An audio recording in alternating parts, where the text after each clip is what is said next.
We are finally here. We made it. This is part 4 of I'm a security guard in an old mental hospital. I found something in the basement tunnels. So, you ready? I'm ready. Let's go. This will be my final post from the mental hospital, at least for now. I'll explain. Last night I came to work prepared, not just for my night shift, but to explore the sub-basement tunnels afterwards. My backpack held an extra flashlight, an 8-pack of batteries, a can of anti-rust spray for the elevator and locks along the way, water, food, lighters, and matches, plus a couple candles for good measure. I also included a large knife which I would put around my waist once I got down there. I was wishing I had a gun. On the other hand, bullets ricochet, and who knows where one might end up if I fired a pistol down there. I could easily end up shooting myself. That fact only made more obvious because I had no firearms knowledge or experience. Unlike most of the security guards around the hospital, I had no aspirations to become a cop. My plan was simple. I would work my night shift, and then at 7 a.m. when the day guard came on, I would tell him I was going up to the roof for a smoke, and that I would go back down another ladder closer to the hospital entrance to get out and leave for the day.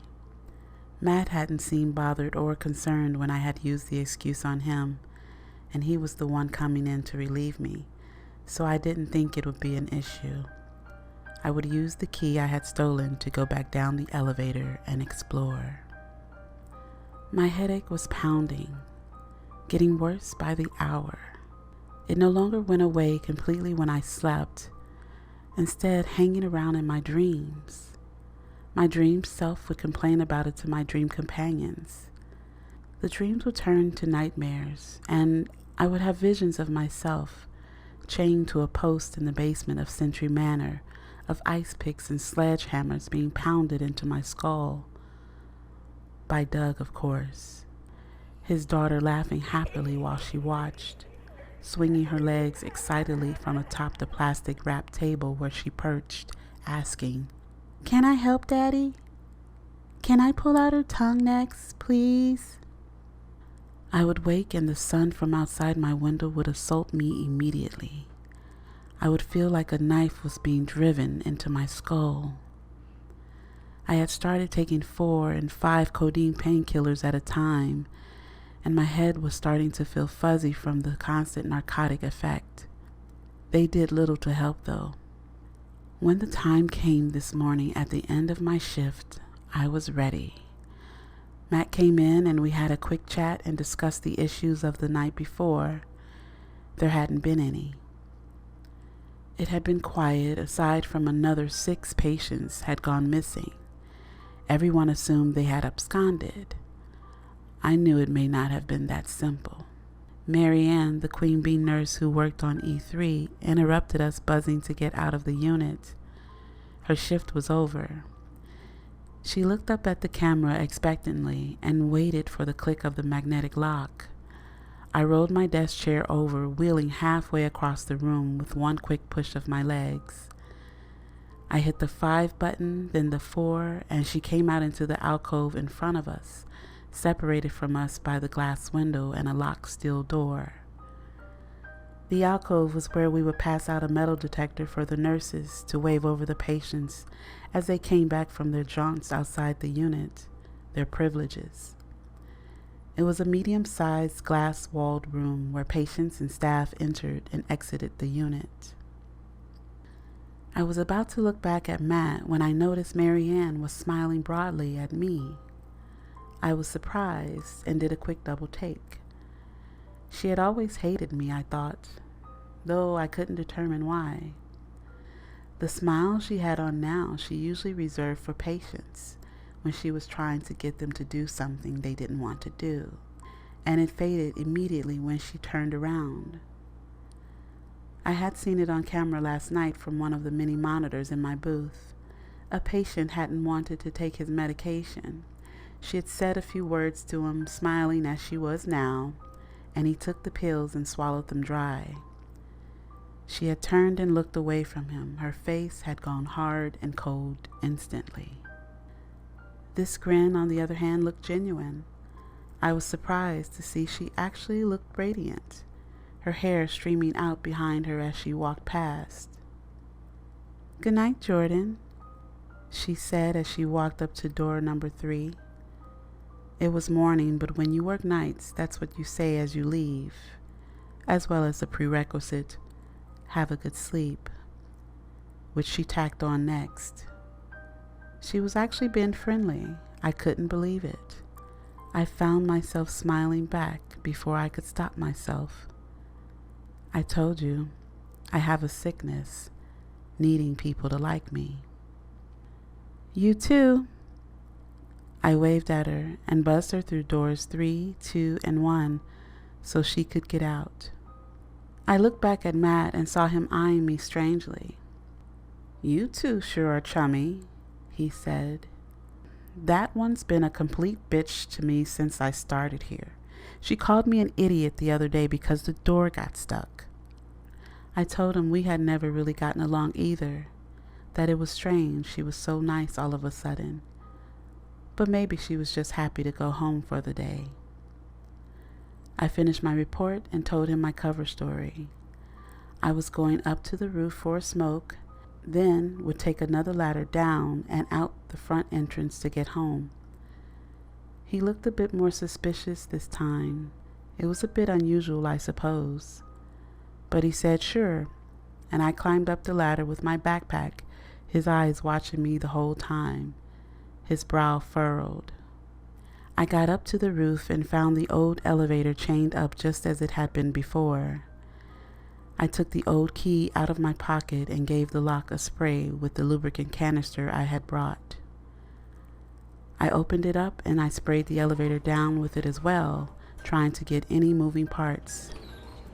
The last thing I wanted was to get stuck in that thing. I would probably die in there before anyone found me. The cage rattled and shook, but not as violently this time, and I managed to stay on my feet. I felt the box descend slowly again into the darkness. As I got down to the lower level, I found myself not wanting to turn on my flashlight. The darkness and cool air felt so good, and I felt my headache fading instantly. I wondered if my eyes would adjust down there if I gave them a few moments. The cage stopped with a sudden jolt and I nearly fell over. I grabbed the steel bars and righted myself. I left the door closed for a minute to protect me while I waited for the dim outlines of the walls to appear. After several minutes, I finally was able to see slightly. My headache was gone, leaving not a trace of discomfort. It was the best I had felt since I had been down in the tunnels last. It was weird, but the flies and the smell didn't seem as bad this time, my brain fuzzy from lack of sleep and the effects of too many painkillers. I walked forward with my flashlight turned off and brushed my right hand against the walls as I walked, feeling its bumpiness and age with my fingertips. I finally came across the familiar graffiti, DL plus MB forever. I felt the carving with my fingers for a moment, like a pilgrim on a holy trek, touching a sacred object, and moved on. I came to the intersection and already knew where I was going. Straight ahead, into what I presumed to be the longest section of tunnel leading into the meat of the hospital. Rats and mice streamed past my feet, and I felt them brush against my legs in the dark, but they didn't bother me. The tunnel went on for a long time until another intersection, where I was a little less clear where I wanted to go. I hesitated and was about to go left when I heard Samantha's high-pitched laugh from far up ahead in the distance. Following the sound, I continued forward. At least I wouldn't get lost if I just kept going straight, I thought. The tunnel continued for another long stretch, mirroring the never-ending hallways in the basement above.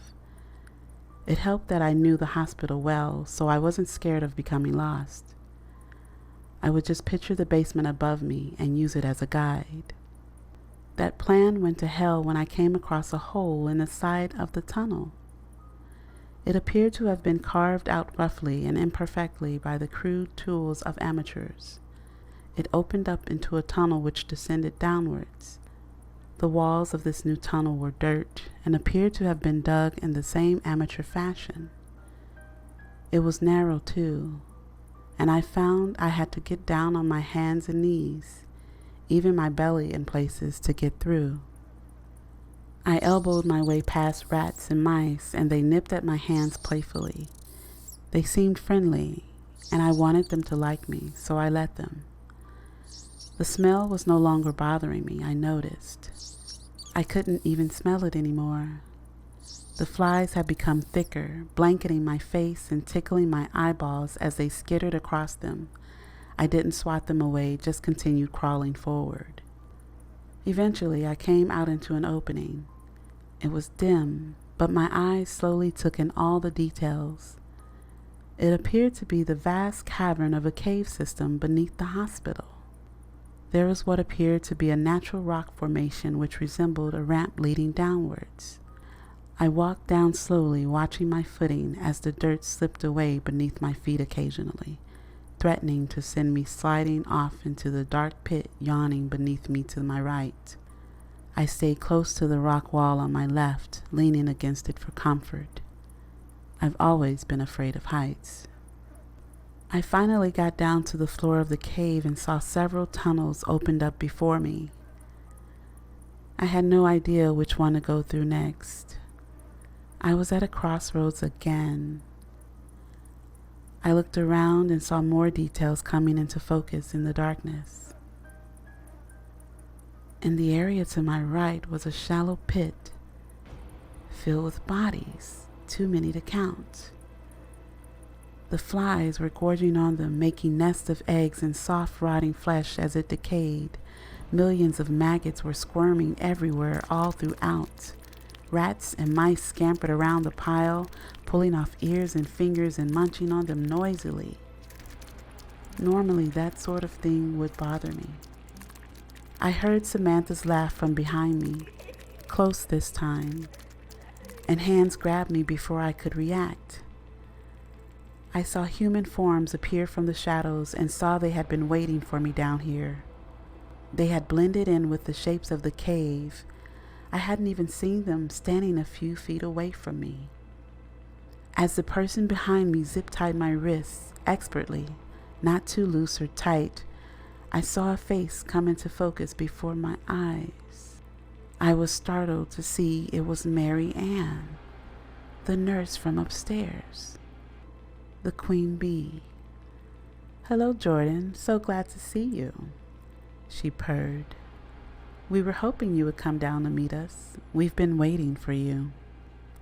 I looked around in shock to see there were more than a few of them living down here. There were a dozen of them at least. More came into focus everywhere I looked. "We've lived down here for a long time," she said. "Some, like you, can quickly adjust. You were built for it. Our ancestors were cave dwellers, you know. For thousands of years along the way, during ice ages, people lived in caves. This is how it was meant to be all along." Her words were soothing, hypnotic. She stroked the side of my face, and I felt my body tingle all over. "You can cut her loose, Doug," she said. I felt a knife cut loose the restraints which held my wrist. I stood there, looking at her as she spoke. Flies crawled over her face and body, in and out of her nose. "You need to understand, though, we have to eat. And some are not meant to live with us down here. Sam, for instance." I thought back to the basement of Century Manor, the piles of body parts stacked like fresh butcher cuts, lined up on the tarp.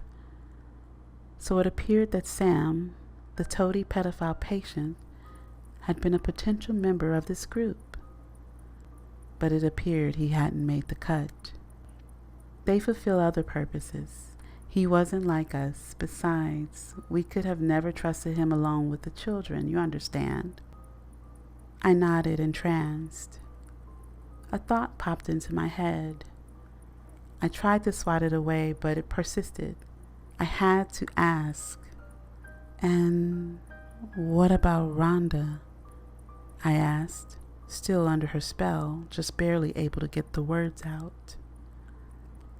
She smiled at me flirtatiously and touched my shoulder with her hand.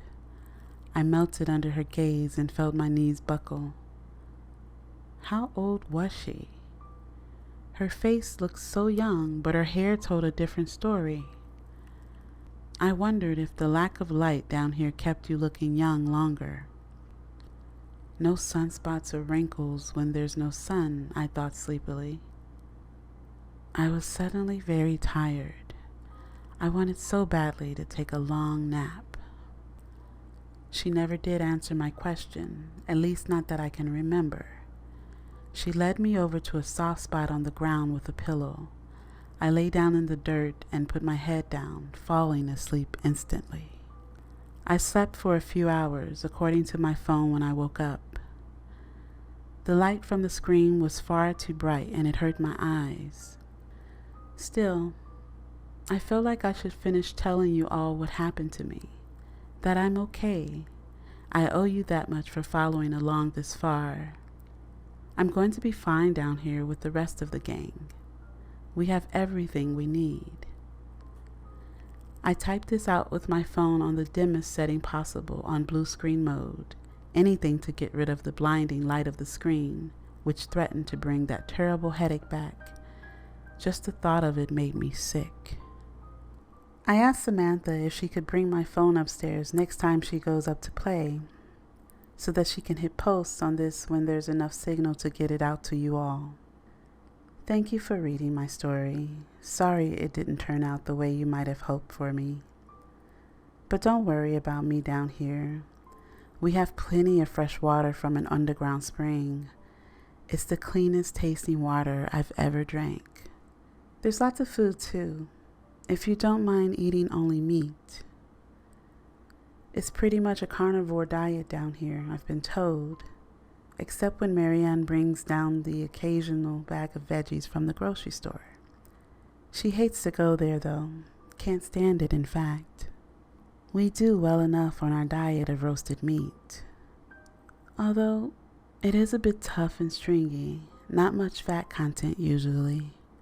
A lot of meth users and heroin addicts end up in the mental hospital. They don't always taste the best, I've been told. Marianne tries to pick out good ones for us, though.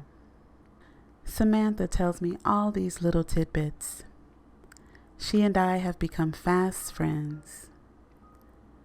I was surprised to hear she's actually a lot older than she looks. She doesn't get out in the sun much, so that stunts her growth. She'll never get wrinkles, though. Just like her mom.